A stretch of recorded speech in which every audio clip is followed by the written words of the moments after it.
everyone, welcome back to our YouTube channel AgriAddict. This is our lecture series for IBPS AFO mains exam and also useful for other agriculture exams as well. As you all know, AgriAddict platform is helping students in its own way through various programs. Even it is one of its kind where it is providing free lecture series for IBPS AFO mains aspirants through this series. Hope these sessions will be helpful for you all people. In particularly today we'll be discussing about the important facts that should be remembered in case of fisheries topic. Before that, let me introduce myself. I am your mentor, Pavan Kumar. I have completed my UG from US Raichur and currently pursuing my master's in plant pathology from UJ Shumaga. As I told, today we'll be dealing with some of the important facts related to the fisheries, starting with this condition and the status of the fisheries in the country as well as the world level. India is considered to be the third largest fish producing country that you are supposed to remember. Okay, and along with that, it is also said to be the second largest producer in aquaculture. Okay, so by this time you will be knowing the term aquaculture as well. Okay, next coming to the next point, that India's contribution to the global production is nearly accordingly it is around 7% in the global level. And if you look into the biodiversity of the fishes in the India itself, it is more than 10% of the world's fish biodiversity. Means in India itself, more than 10% of the biodiversity is being found.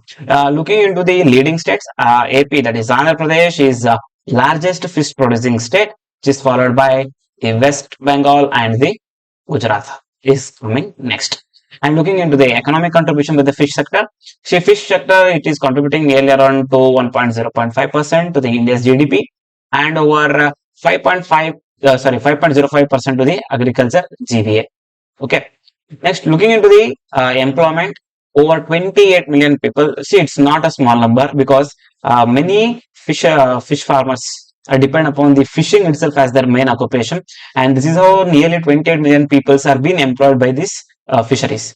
And if you look into the export earnings in 2024, India is around opening 55,234 crores from fish exports. And looking into the health benefits, fish is a source of a protein, as you all know. It is having around 16 to 20% in general, means in average, and highest protein content is present in fish, tuna fish. You can remember this particular fish species, that is in tuna fish, it is having highest percentage of protein, that is up to 25%.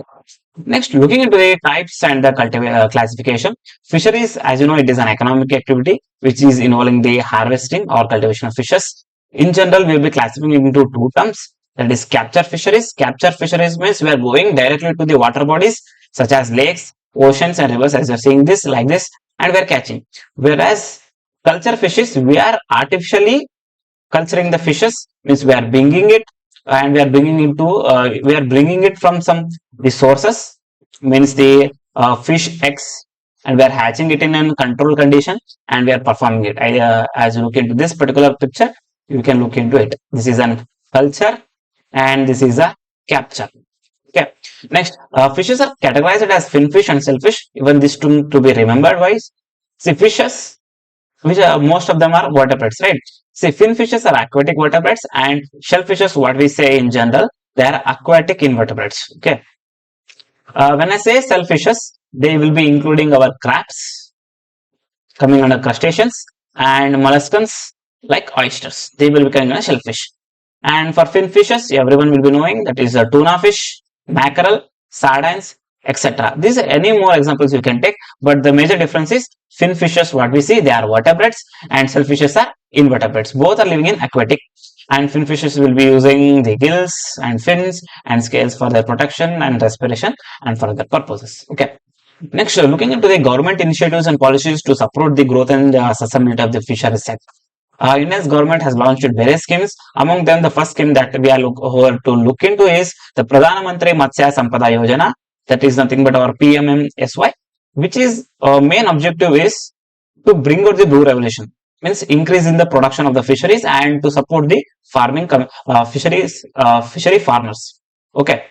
This scheme was actually announced in the budget of 2019-20 by the Union government, and it was launched on 10th September 2020 by the Department of Fisheries. I think you can look into the logo. And next program was Fisheries and Aquaculture Infrastructure Development Fund, because even it is necessary. See, when I say we need to double the income of the farmers. Even there are some farmers which are dependent on the fisheries activity. In order to them, the proper infrastructure also should be there. So with that approach, the government has brought this particular scheme initiative, and which is known as FADF, that is FAIDF, and it was proposed in 2018-19 budget, and the main aim is to increase the fish production. Okay, and this scheme is being supported by the nodal agencies like NABARD and NCDC and other scheduled banks. It may be a Canara, SBI, or other banks coming under the scheduled banks. Okay. Next scheme is National Fisheries Development Board. It was established on 10th July 2006. Okay, it is located in Hyderabad, which is important, and it is working under the Department of Animal Husbandry and the Dairy and Fisheries. And even its aim is to enhance the fish production and productivity. And next, talking about the Marine Products Export Development Authority, this is also one of the policy of the government of India, which is constituted on 24th August 1972, and its headquarters is at Kochi under the Department of Commerce. Okay, even it is under the government of India. What was its objective is to promote the market development, capture, culture fisheries, and also with respect to the processing infrastructure, value addition, and the quality control. These are all the aspects. With this objective or the purpose, this particular was established in the year 1972 on 24th August. This is a major one to tell.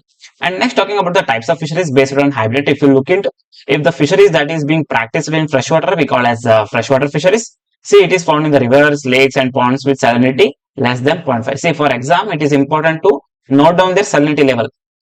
Means if the salinity is less than 0.5 ppt, then what kind of fisheries it is? It is a freshwater fisheries. Example, you can take of Masir and Tatla. And when I say brackish water fisheries, the salinity will be for 0.5 to 30 ppt, and it is usually found in estuaries and coastal waters. And example is sea bass and mullet. And talking about the marine fisheries, it is found in seas and oceans in the salinity above 30 ppt. You can note down, okay, that is freshwater is less than the brackish one, and which is less than the marine. Means in marine, the ppt is more than brackish, it is medium, and fisheries is very least. And under the marine, you can come across the tuna, grouper, and ribbon fish. Okay. Next, looking into the Fisheries Research and Development Institutes, and we have various institutes. I have important few of the major important institutes.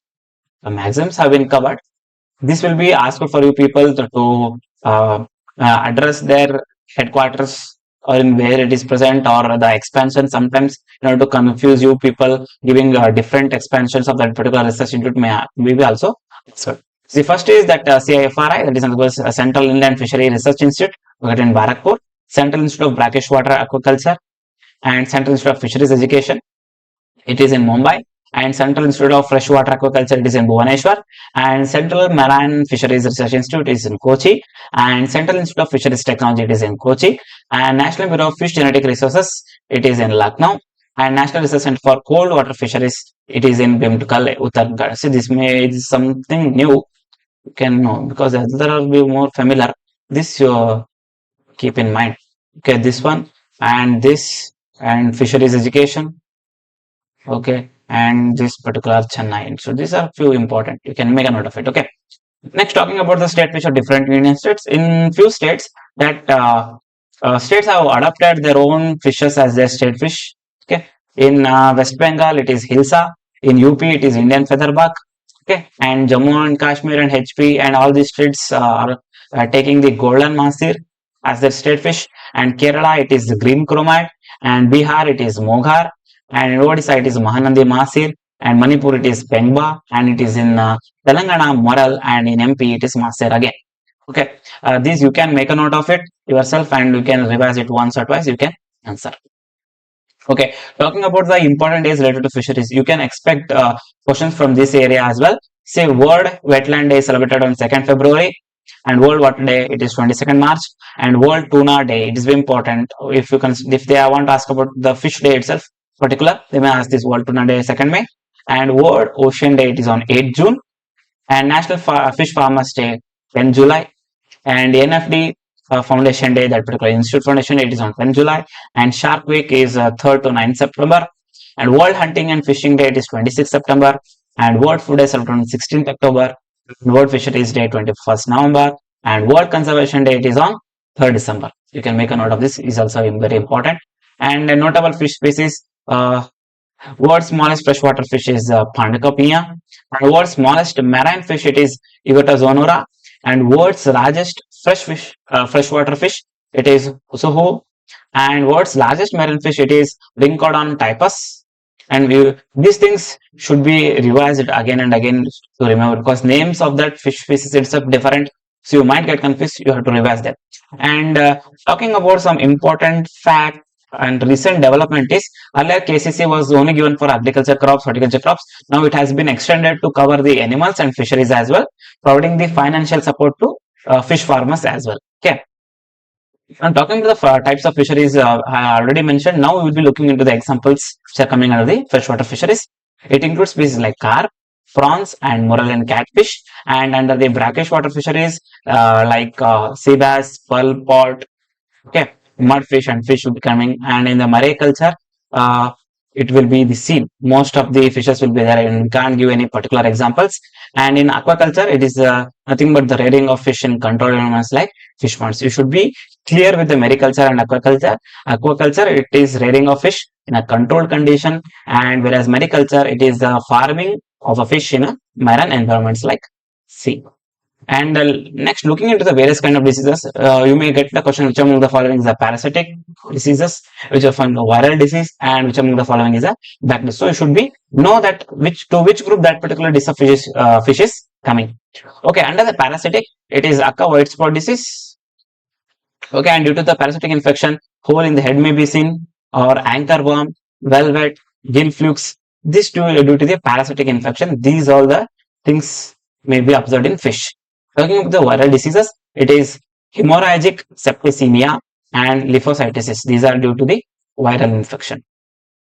And due to the bacterial, fish tuberculosis is due to bacteria. Fin or tail rot is also due to the bacteria. And columnaris and cloudy eye is also due to the bacteria. We should make a note of it. Which particular disease is coming under which is very important. Next, fungal, body fungus, okay, and cotton fin fungus. These are the things which can note of them coming under the fungal diseases. And other issues, it may be the dropsy, popeye, ulcers, swim bladder issues. These are the other issues associated with the fishes due to the any abnormality or any diseases that because of any other these kind of other external agents. And next, looking into the international institutes and the societies for fisheries and aquaculture, it is one is WAS, that is World Aquaculture Society. It was started in 1969. It is looking with respect to the fisheries and aquaculture. And next, GAA, it is a Global Aquaculture Alliance. It is located in New Hampshire, USA.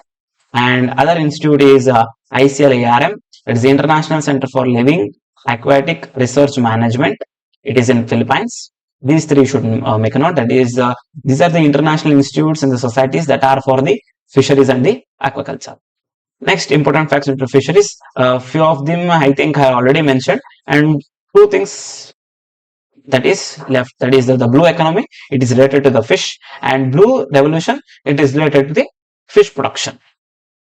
Okay, now looking into the features of our major fish species. When I say fish species, most of them we will be learning about the Katla, Rohu, and Brigal, right? No, we should be knowing a few of the important facts about the major fish species. When I say Katla, its scientific name is Katla Katla, and it is belong to the family Cyprinidae, and it is the fastest growing Indian major in Burma and Bangladesh. It is going on, okay? And it carries over 70,000 x per kg body weight. Okay, it does not breed in ponds. However, it responds well to the hypophysation techniques. Means in ponds usually do not breed, but under the control conditions and some other advanced techniques, under this hypophysation techniques, you can go for breeding in ponds as well. Okay, and feeding beaver, it is a surface feeder. Okay, if you look into its feeding behavior.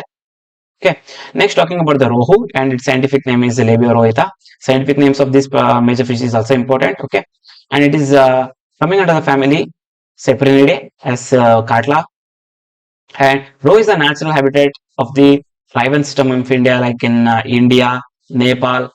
Okay, Pakistan, Bangladesh, and Burma, you can know down of this particular rohu. And rohu spawns during the monsoon. During spawn season is monsoon, that is from April and September. And feeding behavior, if you look, it is a column feeder. Whereas our katla is a surface feeder and it is column feeder. It is considered as the tastiest fish of all in carp. Okay, it is considered as a tastiest fish. And stage of maturity, it attains maturity by the end of second year. And fecundity is 2 to 5 lakhs. Its fecundity is more, right? Next, talking about the mrigal, nothing but Sirenus cirrus, and it also belongs to the same family, Cyperinidae.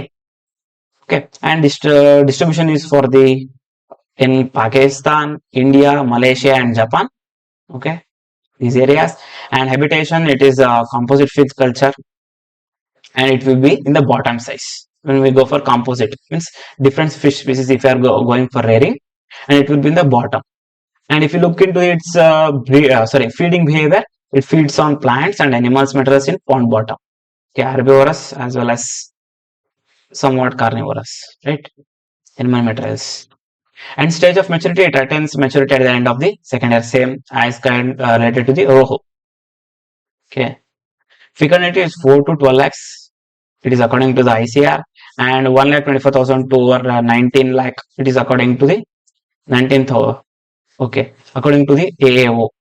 Okay, this rate depends, but approximately you can take that 4 to 12 lakhs according to the ICR. And fecundity rate, if you look into it, our mrigal is more having fecundity capacity than the rohu and then the katla.